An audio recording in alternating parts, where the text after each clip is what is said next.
तो देखिए सबसे पहले हम इसकी परिभाषा की ओर चलते हैं, उसके बाद फिगर द्वारा हम इसको समझाएँगे, उसके बाद फ़ॉर्मूलों को याद कराएँगे। तो देखिए इसका फिगर क्या है, यानी परिभाषा क्या है? परिभाषा है आयत वह चतुर्भुज है जिसके आमने-सामने की भुजाएँ बराबर होनी चाहिए, यानी आमने-सामने की भुजाएँ बराबर होनी चाहिए तथा प्रत्येक कोण समकोण हो यानी 90 डिग्री का हो, तो आयत कहलाता है।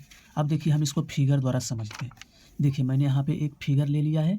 देखिए ये वाला भुजा और ये वाला भुजा क्या है? आमने-सामने की भुजा है जो कि एकदम से इक्वल है, और ये वाला भुजा और ये वाला भुजा आमने-सामने की भुजा है, ये भी इक्वल है।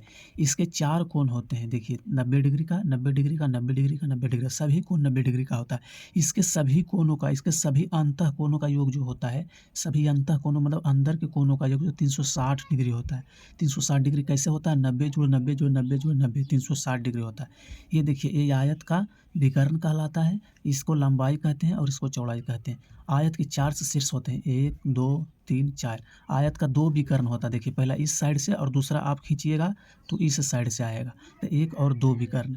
ये अब देखिए अगर ये शीर्षाभिमुख कोण बन गया, यहाँ पे देखिए ये शीर्षाभिमुख कोण बन गया, तो ये x डिग्री रहेगा तो ये भी x डिग्री रहेगा, ये 22 डिग्री रहेगा तो ये भी कोण, ये वाला कोण 22 डिग्री रहेगा।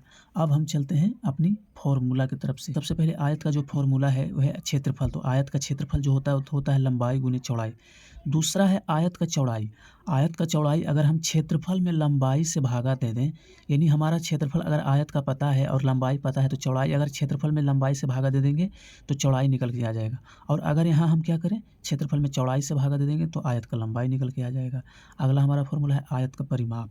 तो आयत का परिमाप जो है वो 2 गुने लंबाई प्लस चौड़ाई है। लंबाई और चौड़ाई को जोड़कर 2 से गुना कर दीजिएगा तो आयत का परिमाप निकल जाता है। अब देखिए इसी आधार पर सभी फॉर्मूले हैं, इसी आधार पे सभी फॉर्मूले हैं। अब यहाँ पे देखिए परिमाप के आधार पर लंबाई कैसे निकालेंगे? आयत की लंबाई परिमाप में 2 से भागा देके चौड़ाई को घटा देंगे तो आयत की लंबाई निकल जाएगा। आयत की चौड़ाई परिमाप में 2 से भागा देके आयत की लंबाई घटा देंगे तो चौड़ाई निकल जाएगा। अब देखिए आयत का विकर्ण क्या है? तो आयत का विकर्ण है अंडर रूट लंबाई के स्क्वायर प्लस चौड़ाई के स्क्वायर। इन दोनों को जोड़ के वर्गमूल निकाल दीजिएगा तो आयत का विकर्ण निकल जाएगा।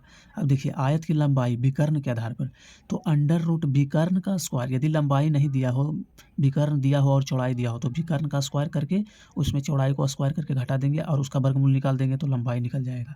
आयत की चौड़ाई उसी प्रकार भी है, विकर्ण के स्क्वायर में लंबाई के स्क्वायर को घटाकर अंडर रूट कर देंगे तो ये भी चौड़ाई निकल जाएगा।